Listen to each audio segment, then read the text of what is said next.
네, 오늘은 나시린의 서원 기간이 끝났을 때의 의식을 다루어 줍니다. 미슈나에 따르면 나시린의 서원 기간은 적게는 한 달에서 일평생에 이르기까지 다양한 기간을 서원할 수 있었습니다. 그리고 이 서원 기간을 다 채우면 나시린이 이 서원을 마치는 의식을 행하는데요, 성막으로 가서 제사를 지냄으로써입니다. 이 나시린은 속죄제와 화목제를 드리게 됩니다. 속죄제는 그동안 있었던 죄를 회개하는 제사의 의미가 있습니다. 화목제물은 관계를 회복하는 의미입니다. 동료 제사장들이나 다른 사람들과의 관계에서 막힌 것이 있으면 그것을 화해하는 것이 화목제의 의미입니다. 네, 우리는 히브리서 12장 14절을 늘 기억해야 할 것입니다. 참으로 중요한 요절이죠. 나의 신앙에 생명을 주는 요절을 우리는 늘 품고 있어야 되겠습니다. 읽어드리면요, 모든 사람과 더불어 화평함과 거룩함을 따르라. 이것이 없이는 아무도 주를 보지 못하리라. 참으로 중요한 말씀입니다. 우리는 이 말씀을 꼭 우리의 신비에 새기고 그대로 실현할 수 있기를 힘쓰시기를 바랍니다. 우리가 이 한 말씀에 걸려서 일을 할 수 없게 되거나 무슨 일에 진전이 없을 정도여야 할 것이라고 생각을 합니다. 무교병을 소제로 드리고 전제를 드리게 되는데요, 무교병은 무슨 의미입니까? 불순함이 없는 것을 의미합니다. 흠없는 성결을 의미합니다. 전제는 포도주를 부어드리는 것입니다. 피, 즉 희생을 의미합니다. 그리고 전체 제사 순서의 마지막 순서로서 붙게 됩니다. 또 이 서원을 마친 나시린은 자신의 머리를 깎아서 화목제물을 태우는 제단불에 넣으라고 합니다. 사도행전 18장을 찾아볼 수가 있습니다. 바울이 일찍이 자기가 서원을 했기에 겐그레아에서 머리를 깎았다고 이야기합니다. 이것은 바울이 나시린 서원 기간을 마쳤기 때문에 머리를 깎는 것을 알 수 있습니다. 바울의 지파는 레위 지파가 아니었습니다. 그는 베냐민 지파였습니다. 그렇기 때문에 그가 성전에서 혹은 특별한 모양으로 섬기기 원했으면 나시린 서원을 했을 것입니다. 사무엘도 제사장으로 섬기지 않았습니까? 그는 레위 지파가 아니었습니다. 에브라임 지파였었습니다. 그러므로 그도 나시린 서원을 통한 제사장이었던 것을 알 수가 있습니다. 머리털을 깎은 후의 절차는 이렇게 됩니다. 제사장이 순양의 어깨 그리고 무교병을 나시린의 두 손에 올려둡니다. 그리고 요제로 흔들게 합니다. 자, 요제로 제사 드리는 것은 좌우로 흔드는 것을 의미하죠. 거제는 높이 드는 것을 의미합니다. 그래서 여기에 이 덧붙여서 가슴을 더 요제로 흔들고 또 넓적 다리를 드리게 되어 있는데 그것은 거제로 들어 올립니다. 그리고 이것들은 다 제사장 몫으로 돌리라고 합니다.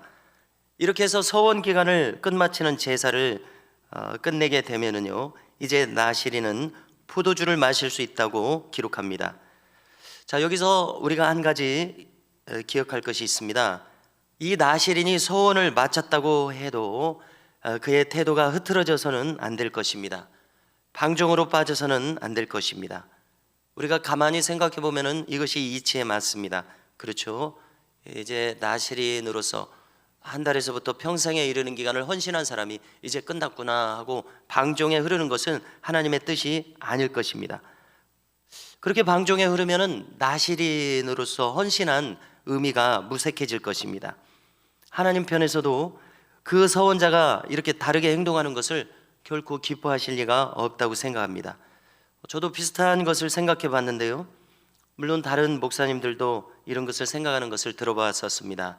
무엇인가 하면은요, 제가 이 담임 목사라는 틀 속에 들어와 있으니까 기도하게 됩니다. 삼가게 됩니다. 또 성경을 보게 됩니다. 근신하게 됩니다. 두려워하게 됩니다. 그런데 이제 제가 70세에 은퇴한 후에도 이 같은 태도를 유지할 수 있을 것인가, 이런 생각을 하게 됩니다. 떠오르게 됩니다. 자, 조지 뮬러를 생각해 보니까요, 그는 93세까지 살았습니다. 그런데 80세, 90세 은퇴한 후에도 전 세계로 부름을 받고 다니면서 설교하는 사역을 행했었습니다. 그리고 계속해서 무릎을 꿇고 성경을 읽었다는 이야기가 기록되어 있는데요. 은퇴 후에도 하나님 부름받기 전까지 계속해서 쓰임받는 것을 알 수 있습니다. 조지 휘필드는 56세로 상대적으로 일찍 부름을 받았습니다. 그런데 그가 20대 초반부터 해서 30년 이상을 변함없는 열정으로 복음을 전했었습니다. 그는 주로 노천에서 복음을 전했었는데요. 수백, 수천, 수만 명 단위까지 복음을 전했는데 운명하기 전날까지 그렇게 전했었습니다. 참으로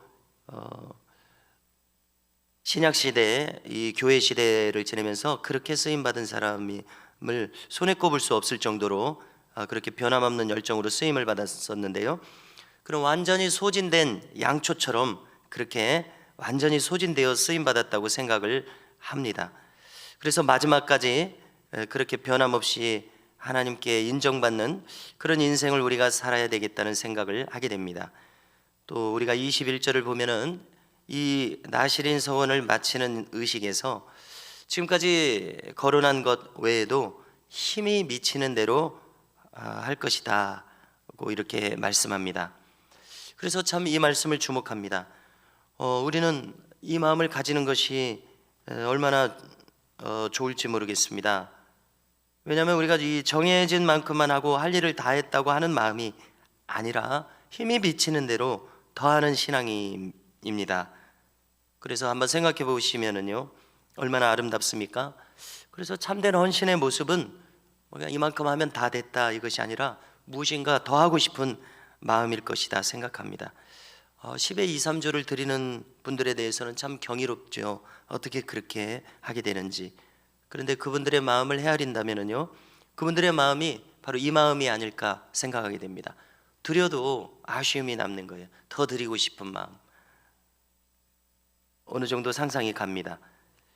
그래서 우리도 가만히 생각해 보면은 드릴 수 있는 마음 자체도 감사한 일입니다. 영광스러운 일입니다. 그런데 더 드리고 싶은 마음을 가진다는 것은 얼마나 더 영광스러운 마음이 되겠느냐는 겁니다. 그래서 생각해 볼 때 받는 자가 더 받겠다고 주님께서 말씀하셨는데요, 그 원리가 여기서도 적용되는 것을 알 수 있습니다. 천국의 세계는 점점 더 풍성해지는 원리가 있음을 알 수 있게 됩니다. 그래서 이 더 많은 은혜 속에 더 많은 기쁨이 있는 것이 천국에 속한 마음이라고 생각합니다. 그래서 이 더 드리고 싶은 마음, 무엇인가 더 하고 싶은 마음, 이것이야말로 하나님께서 주심으로써 가질 수 있는 마음임이 틀림없다고 생각합니다. 그래서 이 마음을 가진 자체로 기적을 경험하고 있다고 믿게 됩니다. 오늘 본문 마지막에서는 아론의 축도가 나오고 있습니다. 자, 그런데 이 흐름이 있죠. 민수기 1장부터 4장까지는 진영에 있는 각 지파의 인구수를 계수했었습니다. 그리고 이것은 광야 40년 동안에 이루어지는 내용의 사건들과 내용들의 시작이었었습니다. 자, 이 흐름을 보시면은요, 5장과 6장에 들어오면은 이 출애굽 백성들이 진영 안에서 행할 정결함에 대해서 다루었었습니다. 그리고 어제 오늘 본문 이 6장 본문을 통해서 나실인의 철저하고 깨끗한 헌신을 다뤘었는데요, 참으로 그 나실인에게 요구하는 내용이 철저한 것을 우리가 읽었었죠. 그 다음에 이 오늘 본문의 축도가 이어지고 있습니다. 우리가 주일 예배를 마치면서 이 축도를 행하고 있는데요, 이런 흐름 속에서 이 축도가 주어지고 있습니다. 그래서 이 축도라고 하는 것은 축복 기도인데 하나님의 축복이 우리에게 임하기를 구하는 기도 아닙니까? 그래서 우리는 이 흐름 속에서 하나님의 축복이 부어지는 원리를 분명하게 알 수가 있게 됩니다. 무엇입니까? 너희들이 성결케 된 연후에 내가 복을 줄 수 있노라. 이 의미를 우리에게 알려주고 있습니다. 그렇습니다. 당연하게 느껴집니다. 바울은 깨끗한 그릇을 쓴다고 이야기했었습니다. 그것과 상통합니다. 지체 높은 그릇이라고 해서 쓰는 것이 아니었었습니다. 금그릇이니까 무조건 쓰는 것이 아니었었습니다. 아무리 금그릇이라도 그 속이 더러우니까 쓸 수가 없다는 이야기죠. 그러나 깨지기 쉬운 질그릇이라도 그 속이 깨끗하면 하나님은 쓰신다는 겁니다. 복되게 됩니다. 그래서 여기 이 축도, 우리가 복되게 될 그 원리를 다시 한번 들어보십시오. 원리는 이와 같고요. 그 내용을 한번 들어보십시오. 여호와는 내게 복을 주시고 너를 지키시기를 원하며 여호와는 그의 얼굴을 내게 비추사 은혜 베푸시기를 원하며 여호와는 그 얼굴을 내게로 향하여 드사 평강 주시기를 원하노라 할지니라 라고 아론과 그의 아들들 제사장들에게 모세가 명령하고 있습니다. 하나님의 명령을요. 이대로 축복을 빌어라. 이 내용으로 빌어라. 이 말씀이죠. 자, 이 내용을 다시 들었을 때 얼마나 복됩니까? 가슴이 벅차게 되고 이대로 우리의 삶에 실현될 것을 생각하니까 기대감으로 충만하게 됩니다. 그래서 오늘 아침 함께 이 흐름을 기억하실 수 있기를 바랍니다. 진영을 정결하게 한 연후에 복을 주시는 원리입니다. 이 진영이란, 이 성전이란 우리를 가리킵니다. 나시린처럼 철저한 성결과 헌신이 있은 연후에 복을 주시는 원리입니다. 그러므로 우리 모두가 이처럼 깨끗한 그릇이 되므로 이 보배를 이 질그릇에 담았다고 바울이 고백한 것처럼 이 놀라운 하나님 나라의 보배를 우리 안에 담을 수 있게 되시기를 주님의 이름으로 축복합니다.